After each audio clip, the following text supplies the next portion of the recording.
Hello, ladies and gents. We're on a model A328. How do empires begin and how do empires work? Unit 11, Bureaucratic Power in China. Page 382. Quite long to King George III, the first edict.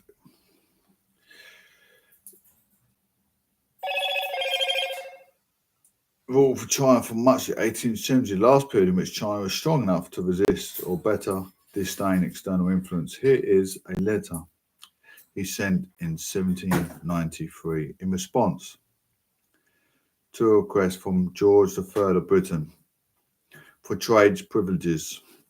You, O King, live beyond the confines of many seas, nevertheless impelled by your humble desire to partake of the benefits of our civilization. You have dispatched a mission respectfully bearing your memorial. Your envoy has crossed the seas and paid his respects at my court on the anniversary of my birthday to show you your devotion. You also sent offerings of our country's produce. I've pursued your memorial. The earnest terms in which it is couched reveal a respectful humility on your part, which is highly praiseworthy in consideration of the fact that your ambassador and his deputy have come a long way with your memorial and tribute. I have shown them high favour and have allowed them to be introduced into my presence, to manifest my indulgence. I have entertained them at a banquet and made them numerous gifts. I have also caused presents to be forwarded to the naval commander and 600 of his officers and men, although they did not come to Pekin, so that they too share in my all-embracing kindness.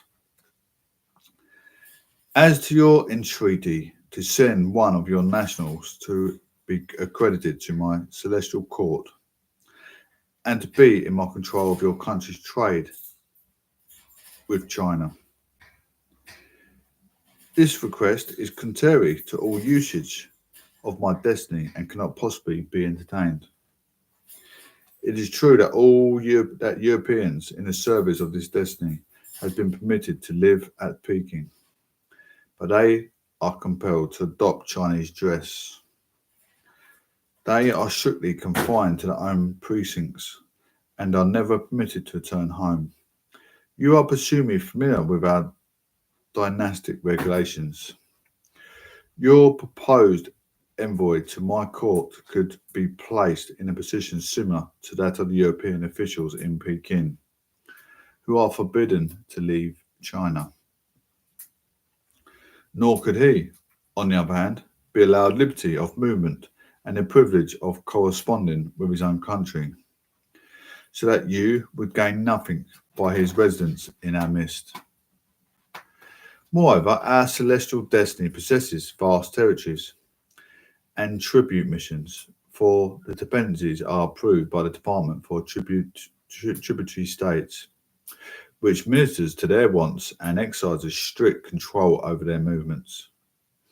It would be quite impossible to leave them to their own devices. Supposing that your envoy should come to our court, his language and national dress differ from that of our people, and there would be no place in which to bestow him. It may be suggested that he might imitate the Europeans permanently resident in Peking and adopt the dress and customs of China. But it has never been our destiny wish to force people to do things unseemly and inconvenient. Besides supposing I'll send an ambassador to reside in your country, how could you possibly make for him the requisite arrangements?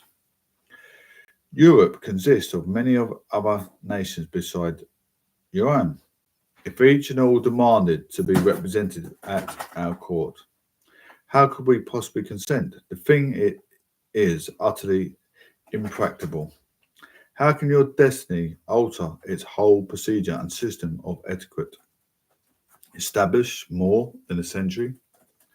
In order to meet your individual views, if it be said that your object is to exercise control over your country's trade, your nationals have had full liberty to trade at Canton for many a year and have received the greatest consideration at our hands. Missions have been sent by Portugal and Italy, preferring similar requests.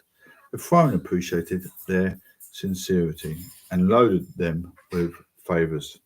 Besides authorising measures to facilitate their trade with China, you are no doubt aware that when my Canton merchant, Wu Kaoping, was in debt to the foreign ships, I made the Viceroy advance the monies due out of the provincial treasury and ordered him to punish the culprits severely. Why then should foreign nation advance this utterly unreasonable request to be represented at my court? Peking is nearly 2,000 miles from Canton, and at such a distance, what possible control could any British representative exercise? If you assert that your reverence for our celestial destiny fills you with a desire to acquire our civilization, our ceremonies and codes of laws differ so completely from your own that even if your envoy were able to acquire the rudiments of our civilization, you could not possibly transplant our manners and customs to your alien soil. Therefore, however adept the envoy might become, nothing would be gained thereby. Swaying the wide world. I have but one aim in view, namely to maintain a perfect governance and to fulfil the duties of the state. Strange and costly objects do not interest me. If I've commanded that the tribute offerings sent by you, O King, are to be accepted, this was solely in consideration for the spirit which prompted you to dispatch them from afar. Our destiny, majestic virtue, has penetrated unto every country under heaven, and the kings of all nations offered their costly tribute by land and sea. As your ambassador can see for himself, we possess all things. I set no value in objects strange or ingenious, have no use for the country's manufactures. This then is my answer to your request to appoint a representative at my court. A request contrary to our dynastic uses, which would only result in inconvenience to yourself. I have expounded my wishes in detail and have commanded your tribute, which envoys to leave in peace on our own homeward journey. It behoves you, O King, to respect my sentiments and to display even greater devotion and loyalty in future, so that by perpetual submission to our throne, you may secure peace and prosperity for your country hereafter, beside making gifts, of which I enclose an inventory. To each member of our mission, I confer upon you, O King, valuable presents in excess of our number usually bestowed on such occasions, including silks and curios, a list of which is likewise enclosed. Do you reverently receive them and take note of my tender goodwill toward you, a special mandate. A second edict stated that the distinction between Chinese and barbarian is more strict, making its desire to limit contact between foreigners and citizens even more clear.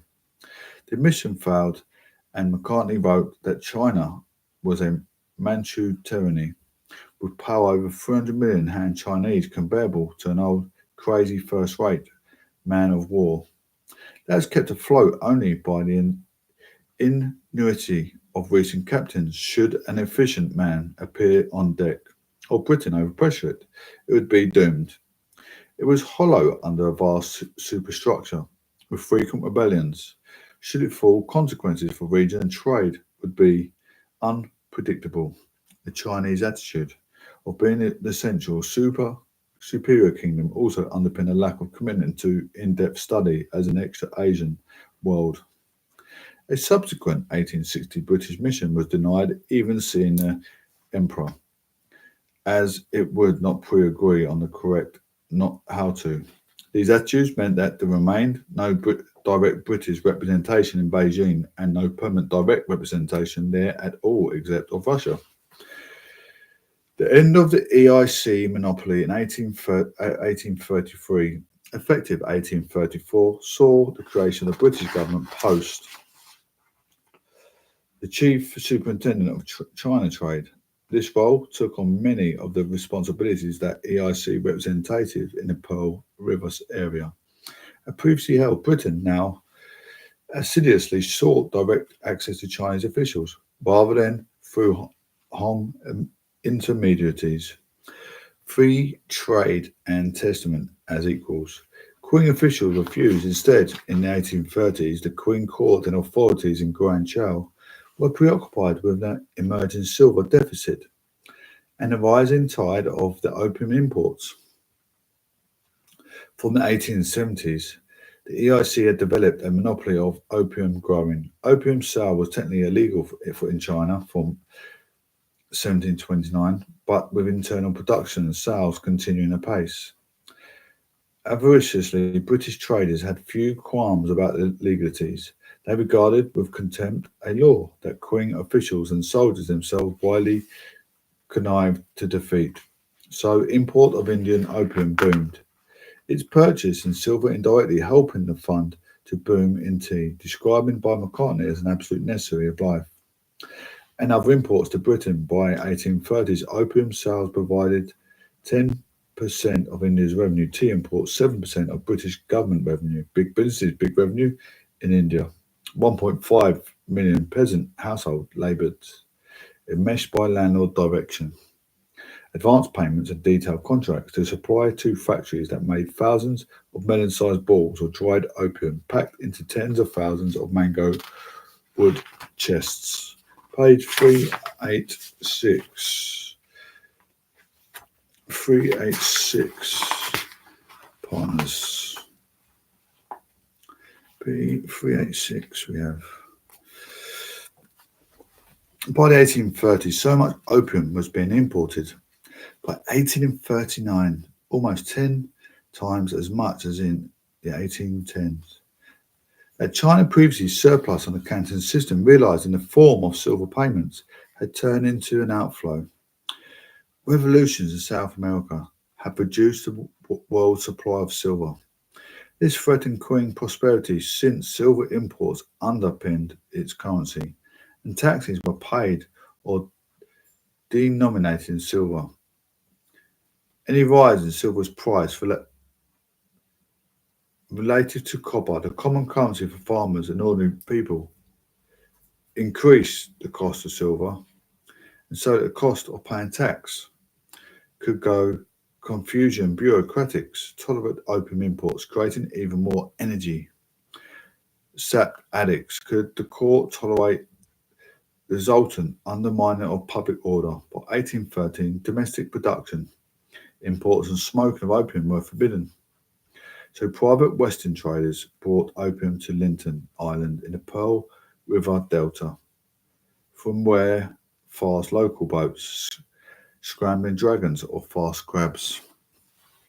From 1836, the court discussed legalising opium, since stopping all smuggling would be traditionally difficult and demand imports only be paid for in goods, not silver, but facilitating memorials, communications to the emperor for high officials from across the empire. It decided to crack down in 1837, 1838, confiscated supplies, and by 1839, it was threatening importers and those accepting bribes with execution. So when former Royal Navy and diplomat Charles Elliot became chief superintendent of China trade in China in 1838, he faced a growing storm. He also had two further complications to contend with. First, Lord Palmerston, as British Foreign Secretary, was a stickler for maintaining British prestige. Second, the Dagang Emperor sent Lin Zexu, Lin Tsuhuzi, a senior bureaucrat, the Guangdong province, as special Imperial Commissioner. He was tasked to wage that we might now call a war on drugs. Lin accelerated the arrest of Chinese opium dealers as he confiscated opium pipes. When foreign merchants would not give up their opium as demanded, he blockaded them into their Canton factories over 24th to 27th of March 1839, denying supplies. Charles Elliot also blockaded in, got them to surrender stock to him for handover to Lin, and from 3rd of June 1839, Lin had it mixed with lime and salt, burned and flushed into the sea. Trade briefly resumed until Lin's demand for merchants to sign a pledge not to import opium in future, on pain of death, and British refusals to hand over sailors involved in killing a Chinese villager in Hong Kong caused further interruption. The British retreated to Hong Kong Island and, when threatened with blockade there, seized it. By now, Elliot, who personally disliked the opium trade, was set on a course of confrontation and had, in effect, made the British government responsible for merchant losses. 388, looking at primary source. Lin, High Imperial Commissioner, President of the Board of War, Viceroy of 2 of Quang provinces, and Tang, a President of the Board of War, Viceroy of 2 Quang provinces, and he a Vice President of the Board of War, Lieutenant Governor, Quang Tung, and hereby conjointly addressed a public dispatch to the Queen of England for the purpose of giving her clear and distinct information. It is only our high and mighty Emperor who alike supports and cherishes those of the inner land and those from beyond the seas, who looks upon all mankind with equal benevolence, who of a source of profit exists anywhere, diffused over the whole world, who, if the tree of evil takes root anywhere, plucks it up for the benefit of all nations, who in the word half implanted in his breast that heart by which beneficent nature herself governs the heavens and the earth. You, the queen of your humble nation, sit upon a throne occupied through successive generations by predecessors, all of whom have been styled respectful and obedient, looking over the public documents accompanying the tributes sent by your predecessors on various occasions. We find the following: all people of my country arriving at the central land for purpose of trade have to feel grateful to the great emperor for the most perfect justice, for the kindest treatment. In other words, to that effect, delighted did we feel that the kings of your humble nation so clearly understand the great principles of property, and were so deeply grateful for the heavenly goodness of our empire. Therefore, it was that we of the heavenly destiny nourished and cherished your people from afar, and bestowed upon every double proofs of our urbanity and kindness. It is merely for these circumstances that your country, deriving immense advantage from its commercial intercourse with us, which has endured now 200 years, has become the rich and flourishing kingdom that it is to be. But during the commercial intercourse which has existed so long, among the numerous foreign merchants resorting hither are wheat and tars, good and bad. And those of the latter are some who, by means of introducing opium by stealth, have seduced our Chinese people and caused every province of the land to overflow with that poison. These then know mercy to advantage themselves. They care not about injuring others, that it is a principle with heaven's providence, repugnance, and which mankind conjointly look upon with abhorrence. Moreover, the great emperor, hearing of it, actually quivered and with indignation, and especially dispatched me, the commissioner, to Canton, that in conjunction with the viceroy and lieutenant governor of the province, means might be taken for its suppression. Every native of the inner land who sells opium, as also all who smoke it are alike adjudged to death.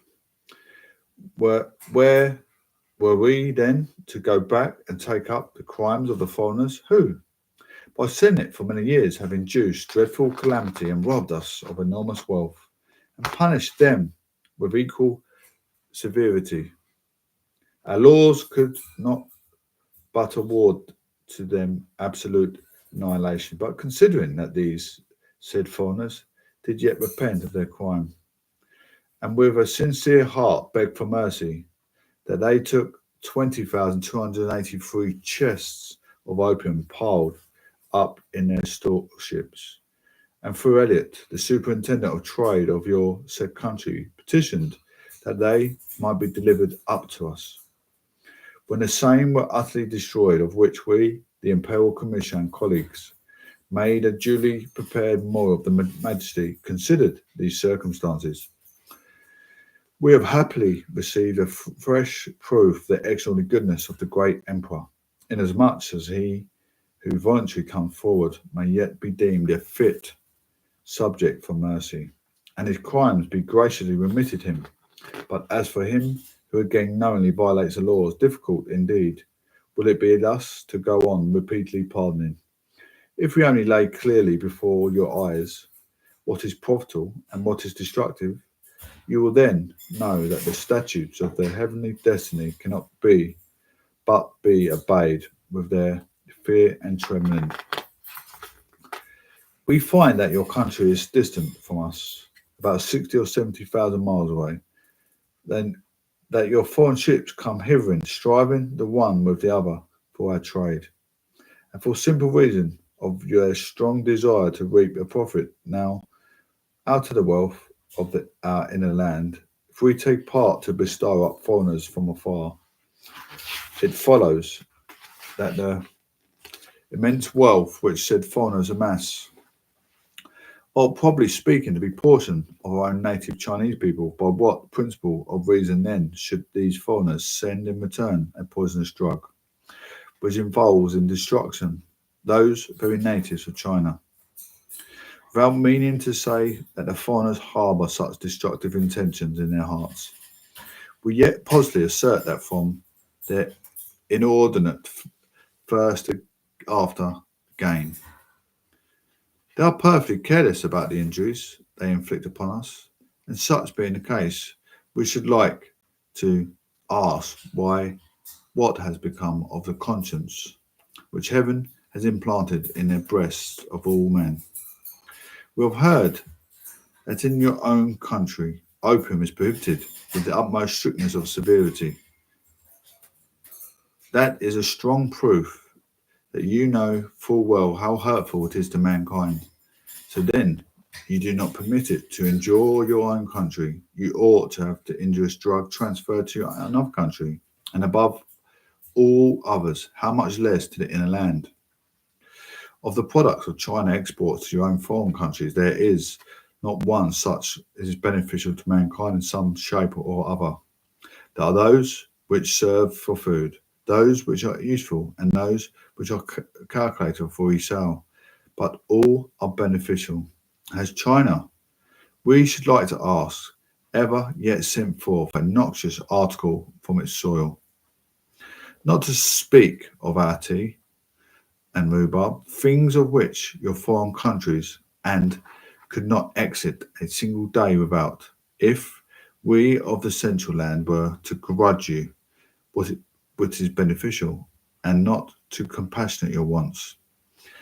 And then wherewithal could you foreigners manage to exist? If China were to grudge you from those things you yield a profit, how could you foreigners scheme for any profit at all? Our other articles of food, such as sugar, ginger, cinnamon, and our other articles for use, such as silk, piece goods, Chinaware, are all many necessities of life to you. How can you reckon up their number? On the other hand, the things that come from your foreign countries are calculated to make presents of, serve for mere amusement. What difficulty would be there in prohibiting and shutting a market against them?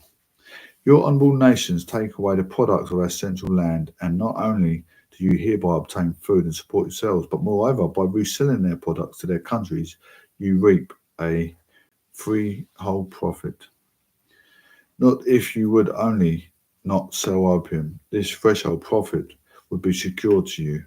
We have at the same time heard that your ship which come to Canton, do each and every of them carry a document granted by your highness self, on which all was written these shows. Those laws, your highness, are in their origin both distinct and severe, and we can only suppose that because the ships coming here have been very numerous, due to attention has not been given to the search and example.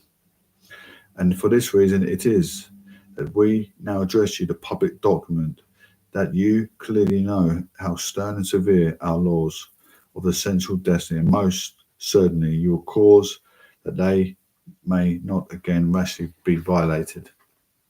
Moreover, we have heard that in London, the metropolises where you dwell, as also in Scotland, Ireland, and other such places, no opium whatsoever is produced. It is only sandy parts of our colonial kingdom in Hindustan, such as Bengal, Madras, Bombay, Patna, Malwa, Bernese, Malacca, and other places where the very hills are covered with the opium plant, where tanks are made for the preparing of the drug.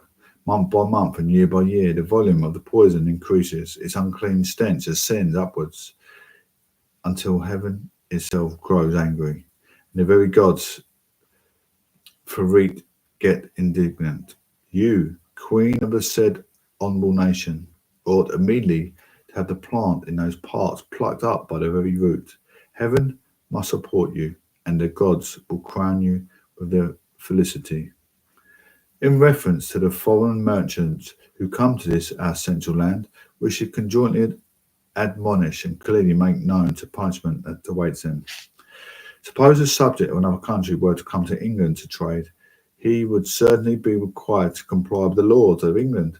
Then how much more does this apply to us of the Celestial Empire? Now it is a fixed statute of the Empire that any native Chinese who sells opium is punishable with death, and even if he who merely smokes it must not less die. Pause and reflect for a moment. If you foreigners did not bring the opium hither, where should our Chinese people get to resell?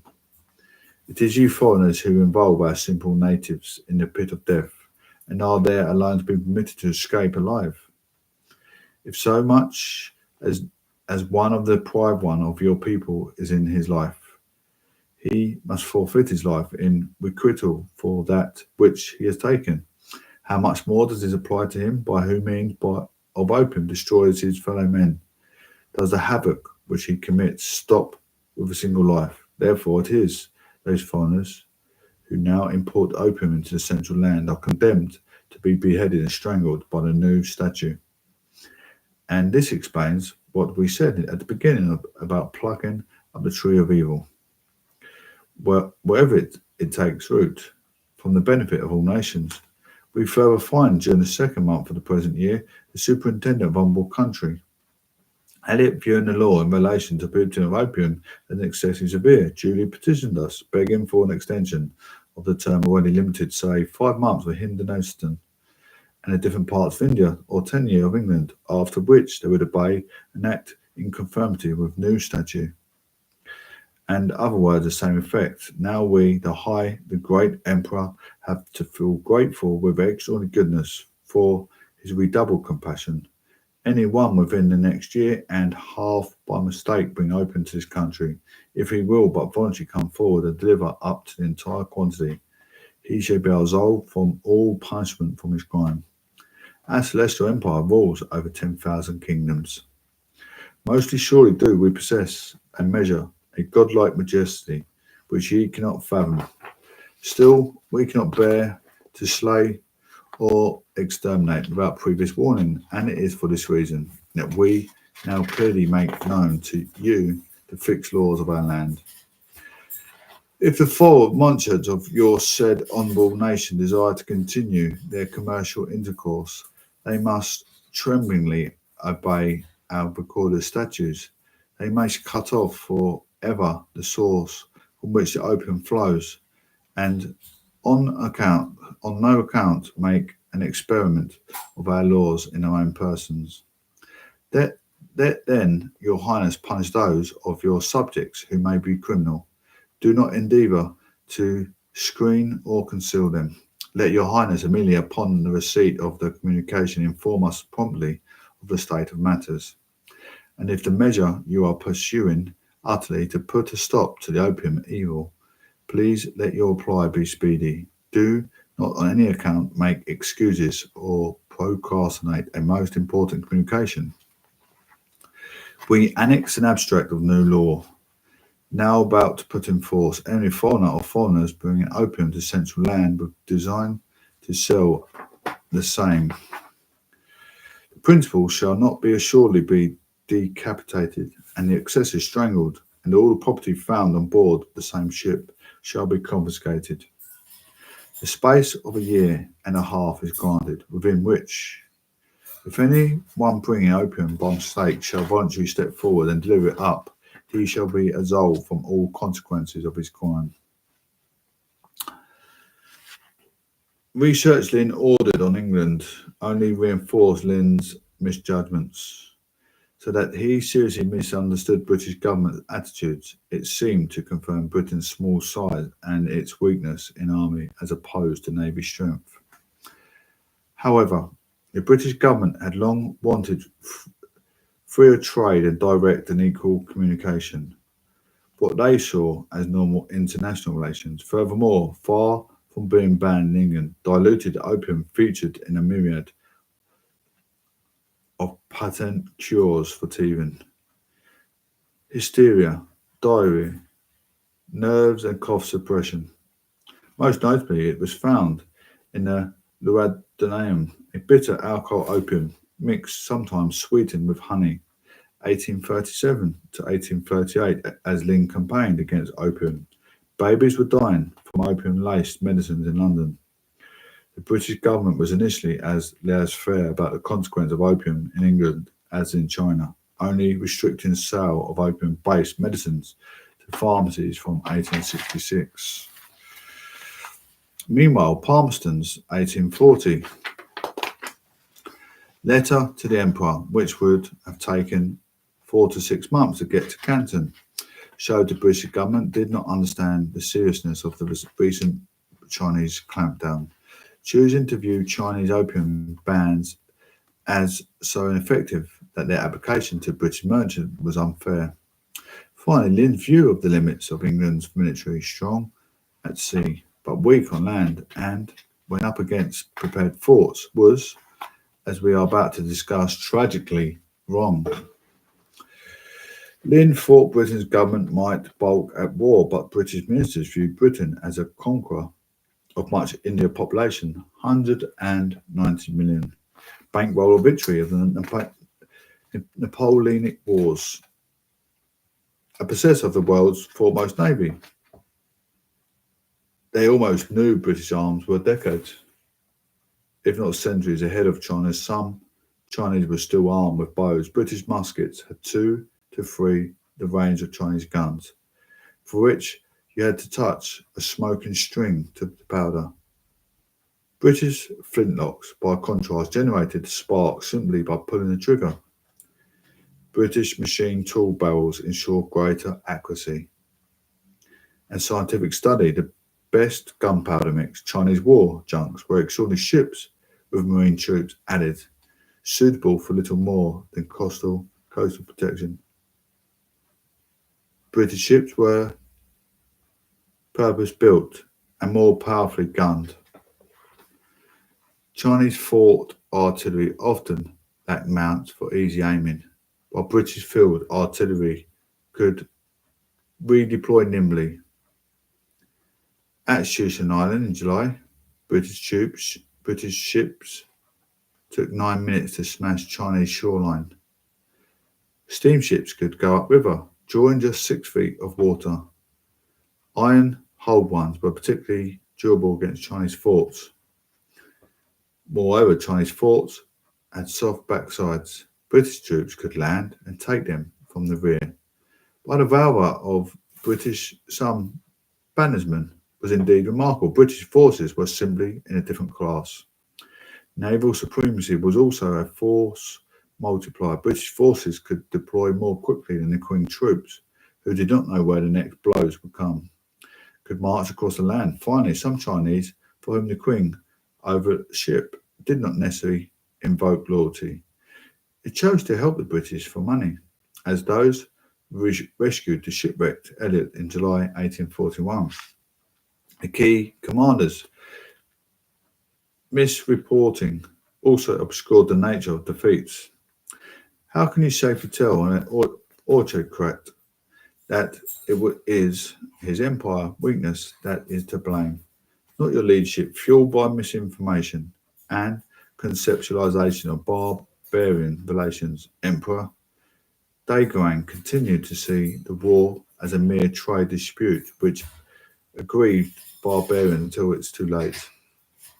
In the lead up to war, meanwhile, Lynn deluded himself that the British might back down. Elliot asked London for permission to use force. London soon decided to send forces, which were to be ready by early 1840. Steamships, four of them iron-hulled. Even before they arrived, local British forces fought an inconclusive naval engagement with the Chinese at the First Battle of the Chuanbai in the Pearl River Delta of November 1839, and solidified a position on Hong Kong Island. Palmerston's February 1814 letter informed the Chinese it was war. The letter arrived after 4 months, but nervous Chinese officials failed to give the letter to the Emperor for several months. The House of Commons, meanwhile, belatedly debated government actions before approving them. On April the 10th, 1840, many viewed forcing opium on China as a shameful, but Palmerston insisted it was a matter of free trade, equality and safety for British lives. He now sought direct equal communication, compensation for merchants' losses and war costs, free trade beyond Guangzhou, and ideally the formal cession of a place of trade directly to Britain. Over 1840 and 1841, the British seized some coastal cities and ports, often temporary. But the two sides could never quite agree terms, as the Emperor vacillated between soothing and exterminating British rebels. Then on the 19th of July 1842, Royal Navy and EIC ships bombarded Xinjiang, 120 miles up the river of Yangtze. Afterwards, they landed Marines and Indian sepoys, totaling to 7,000. They stormed the city, looting it as it would an Aladdin cave, despite strict orders to the contrary. Victory left them in control of Xinjiang, and therefore also junction between China's greatest navigable river, the 3,500 miles long Yangtze and 1,100 miles Grand Canal. These were the largest parts of an interlocking system. Navigable waterways vital to the movement of food, revenue and troops, and to the supply of grain to the capital of Beijing. British Maritime Empire now had Chinese land-based empire by its throat. Loss of control over these arteries helped be in Chinese terms when the British had merely nibbled at the edges of China, temporarily taking few coastal cities and bombarded forts, and between 1839 to 41, these terms had been felt as nothing more than pinpricks and rhinoceroses' hide. Even the victory of Canton Guangzhou in May 1841 and the taking of Shuashan Island of the northeast coast and Yangtze later that year had limited effect.